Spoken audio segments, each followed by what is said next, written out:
Hi, I'm Peggy Semmens, the Community Coordinator for the Delnor Community Kitchen. Welcome to our virtual cooking program. With the COVID-19 pandemic, we're not able to have you come to our class, so we decided to have a class here for you. Since we opened in June of 2018, we have hosted over 250 cooking programs for adults, children, and children with disabilities. So stay tuned because this calendar is coming out in September and we are really excited to get you back. I don't know when, but we will get you back into this kitchen. In the meantime, I hope you enjoy our cooking programs with our dietitians. Enjoy. Thank you. Hi, my name is Knopf. I am one of the Northwestern Medicine dietitians. I'm primarily located at the Warrenville Cancer Center, but I also do classes here in the community kitchen based at Delnor Hospital. I do cardiac rehab, which is also based here at Delnor Hospital, and I present classes at Living Well Cancer Resource Center in Geneva. Today we're going to be talking about knife skills, and through the process of demonstrating some of these knife skills, we're going to make a recipe. We're going to make pico de gallo today, so nice fresh recipe. Hope that you enjoy. We're going to start with just a few points about knives in general. These are three of my favorite knives: a chef knife, a serrated knife, or otherwise known as a bread knife, and then a paring knife. So you really want to have those three knives in your kitchen, and those are the three that we're going to be focusing on. There are lots of other knives, but you can do most things with these three knives. When you're looking for a knife, you want to be sure to look for a high carbon steel knife material that's going to be non-reactive, and it's going to hold a nice edge. You want to look for a forged blade as opposed to a stamped blade. That's going to be much sturdier. Will be a little heavier, but it's going to be sturdier for you. And that's going to come all the way back here to the heel. And the other thing that you want to look for is a full tang. So the tang is this strip of the blade that goes through the handle. It's riveted here. This is a full tang. That's going to be the most connected. There's also half tang, okay? Or there's a blade that just stops here. That means that the blade doesn't actually go through the handle. That blade isn't going to be quite as strong. When you're caring for your knives, soap and water only. Never put your knives in the dishwasher. They're not going to hold their edge as nicely. And make sure that you store them safely in your kitchen, either in a knife block, on a magnetic knife plate, or within the sheath in the drawer. We want to make sure that we're safe at all times, okay? 3 advantages of having good knife skills. You're using fresh ingredients. You can adjust the flavor in a recipe as opposed to purchasing pre-made items. So you can adjust the flavor to your liking. And it's also going to be less expensive because when you purchase pre-made items, you are also purchasing the labor to make that recipe. So if you have good knife skills, you can make it at home, you're going to be able to save money too. So let's get started. I'm going to start with the chef knife, okay? And we're going to start with a low cut. For that, I'm going to use the celery. Now, when you want to hold your knife, you want to, a lot of people, they want to hold it like this or like this, but what you really want to do is use your last 3 fingers right up against the heel, curl your thumb around, and then curl your index finger down the side. So you're kind of pinching the blade, if you can see that. So that's how you want to hold your knife. You're going to get really good control, okay? So the first cut we're gonna do is called a low cut. Now when we do a low cut, the tip of the knife is always gonna stay on the cutting board. You wanna kind of hold your knife at a 45-degree angle, so hold your vegetable or fruit or whatever you're cutting at that same angle. And you wanna curl the fingers of your holding hand, for me that's my left hand, right up to the edge of the blade, okay? Because you always wanna make sure that you keep your fingers out of the way of the blade. So when we do that, we're gonna rock, a rocking motion, okay? And then we're gonna just advance the food with our other fingers. So we just have a rocking motion, tip of the blade always stays on the cutting board. Always push away, never like this. Again, safety, okay? And never scoop your food if you're gonna, move it with the sharp edge because you will dull your blade. always turn it around and use the spine if you're gonna scoop stuff up. So we're not gonna be using this celery. I'm gonna scoop it up and just move it to my garbage bowl, okay? So that's a low cut.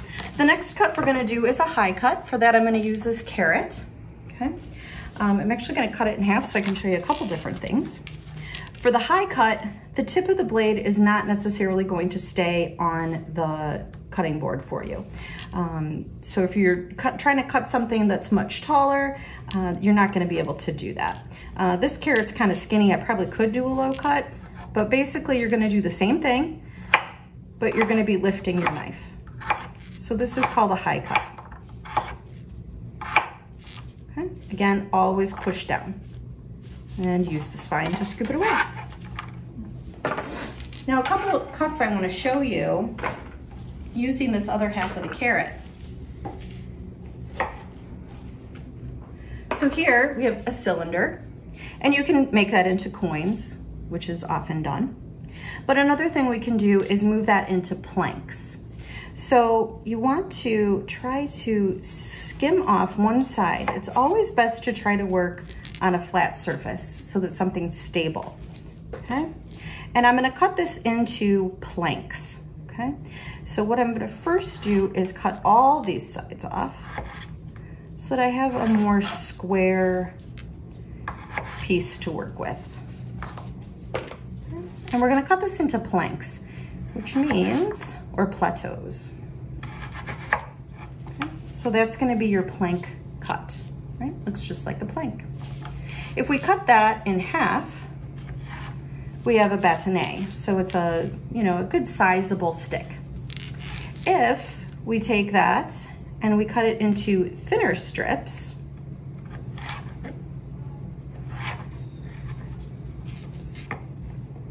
then we have our julienne.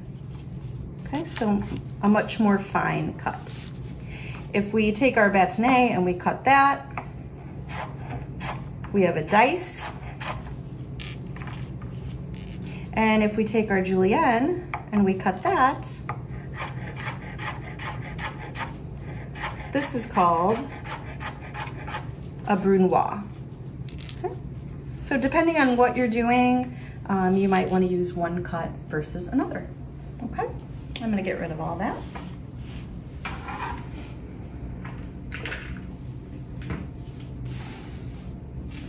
Now the next thing we're going to do is talk about dicing an onion. And this is something that a lot of people find to be pretty difficult. So I've already diced a half of the onion, so we're gonna go ahead and work with the other half of the onion. What I did was I cut off the end that was opposite of the root. You wanna keep the root end intact, okay? Once I did that, I cut it in half, and then you wanna peel that outer layer of paper skin off. Once you do that, we're gonna combine the cuts that we were using previously to dice this onion and not have onion all over the place. So the first thing you're gonna do is you're gonna make horizontal cuts into this onion. You're gonna use your chef knife and you're gonna make those horizontal cuts. With your holding hand, you have two options. You can use the palm of your hand, making sure that your fingers stay up and out of the way, or you're gonna use a claw hand. So just gather your fingers together. You don't wanna push down too hard. It'll be too hard to get your horizontal cut. You just wanna hold it in place, okay? And for this, you wanna make sure that your knife is nice and sharp. So I'm gonna use the claw hand, and I'm just gonna make some horizontal cuts into this onion.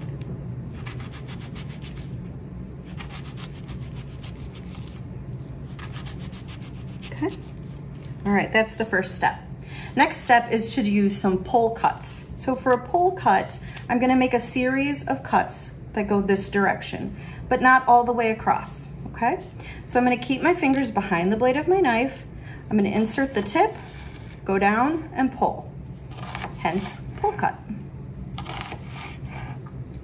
So as I do that, there will be little pieces that come out, that's fine. Okay, once I have that done, Then I'm gonna use my high cut and I'm gonna dice this onion. Again, always keeping my fingers behind the blade. So we're gonna do my high cut.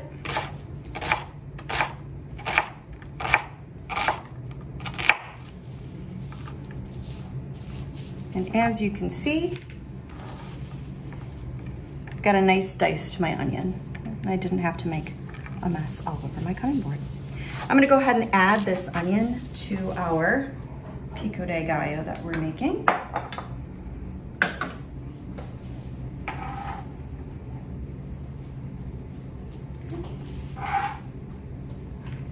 rid of the rest.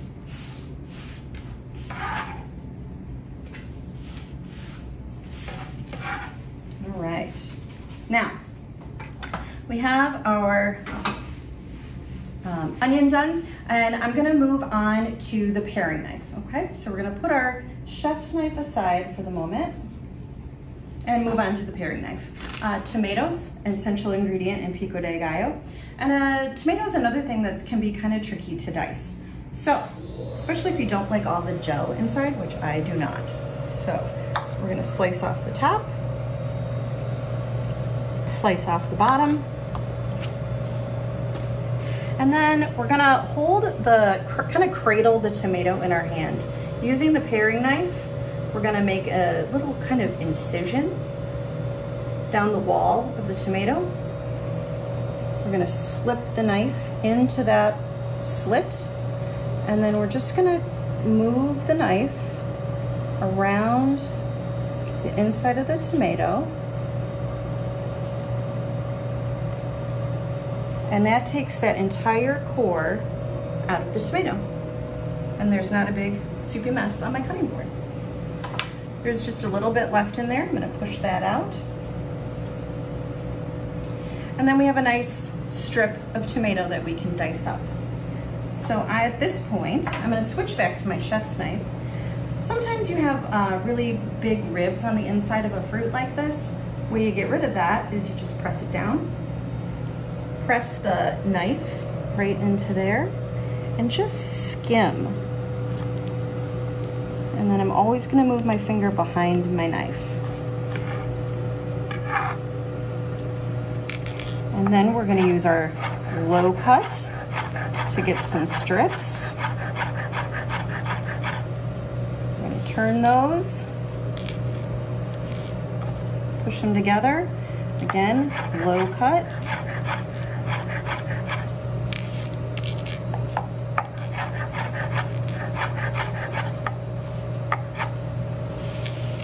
Same with this other half.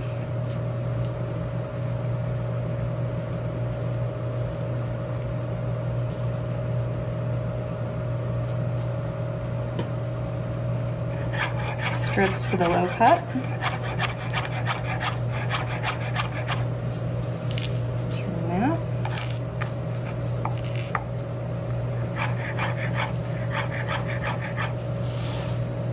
And then the rest.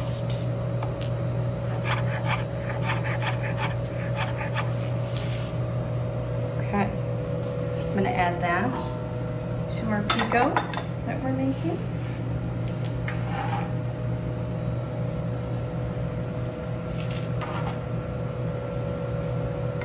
Okay,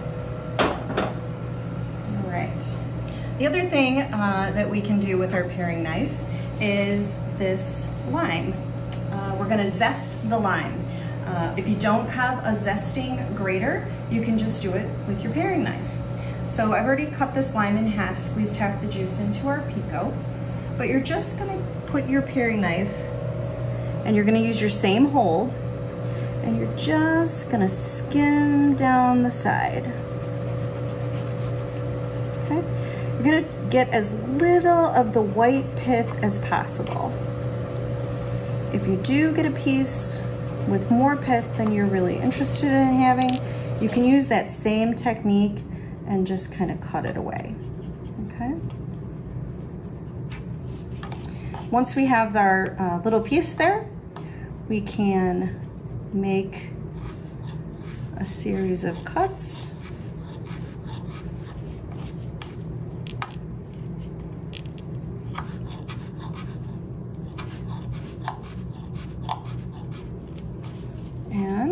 we get our lime zest. So I'm gonna add that into our pico as well, just because we have it. I'm gonna go ahead and juice the rest of this lime into the pico.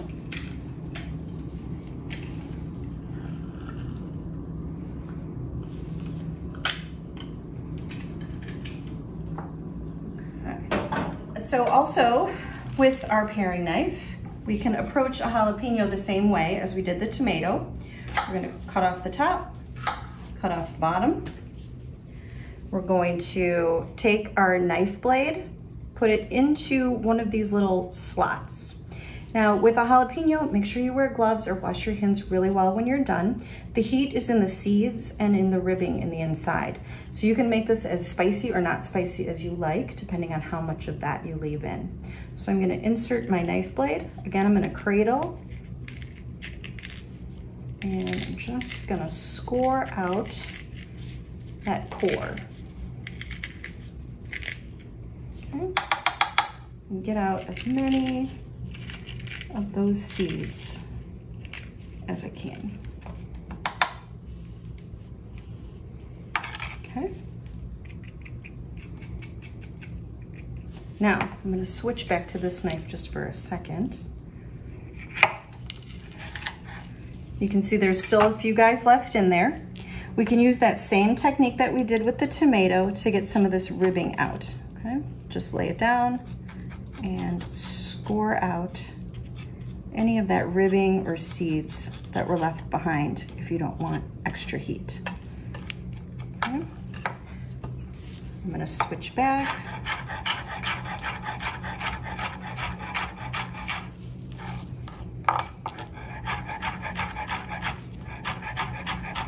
Now I did already put one jalapeno in there, so I'm just gonna put a little bit of this into the pico.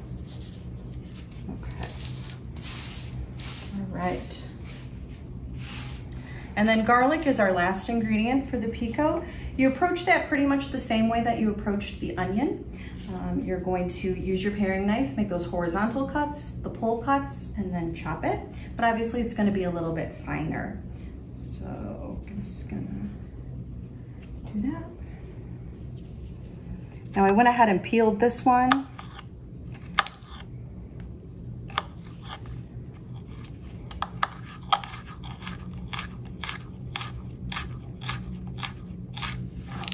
So as you can see, we get some smaller pieces of garlic. Okay. I already did put a piece of garlic in there, 1 clove of garlic, so I'm gonna just push that aside. All right. And then last but not least, we have our cilantro.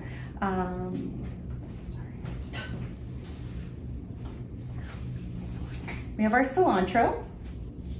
And with that, you want to switch back to your chef knife and you can just kind of shave the leaves off. So with cilantro, there is flavor in the stems, so it's okay to get some of the stem. Parsley is different in that there is not flavor in the stems, so you wouldn't want to include the stems if this was parsley. But you can see I've got some stem in there, that's fine. This smells so fresh, I wish you could smell it. And then we just kind of clump it up together and chop away. It's a low cut, we're just moving through, bunching it up when necessary. And I like cilantro, so I'm gonna go ahead and add this to the pico, even though I have some in there already. All right. A couple more things I wanna show you before we just finish off the pico. I wanna show you chiffonade, which is what you do with basil. So I've got this nice little basil plant here. I'm gonna pick a few leaves off. This is nice for a caprese summer for salad using the basil and tomatoes from your garden. Stack up your leaves of basil, however many you like. Roll it up into kind of a little cigar shape.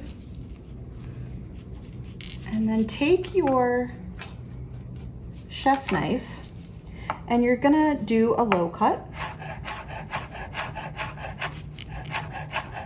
And this cut, like I said, is called chiffonade. And what's gonna happen is I have now ribbons of basil, which also smells wonderful. So you just can sprinkle that on your tomatoes, mozzarella cheese, a little splash of balsamic vinegar, a little salt and pepper. Really nice, fresh, easy salad. And then the last thing I want to show you involves the serrated knife, and that is butternut squash. Now it's always tricky to cut up a butternut squash. The skin of this can be really difficult to manage. I've gone ahead and cut it in half just so that I have two flat surfaces to cut on. But if you wanted to, if you've got your piece of butternut squash like this, just make sure that you have a nice steady base to work with. But taking your serrated knife, just skim down the side. And if you approach it like this, you can get rid of that skin pretty easily. Once you've gone all the way around, preserving as much of the flesh of the squash as possible, because you don't want to waste it.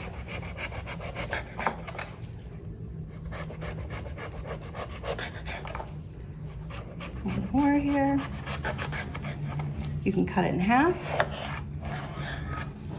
And at this point, you can use your fingers, you can use a spoon, and you just want to scoop out the seeds and all those membranes from inside. Spoon usually works pretty well for this.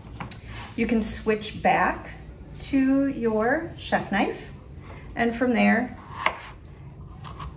you can do your dicing. You cut your planks, and then once you have your planks, you can dice it. And from there, you can roast it, you can make soup, anything you want. It's really tasty. All right, so I think the only thing that we have left for our pico, now that we've got that all done, I'm gonna take these off since they're covered in butternut squash. Just finish this off with a few cranks of salt. Stir it up.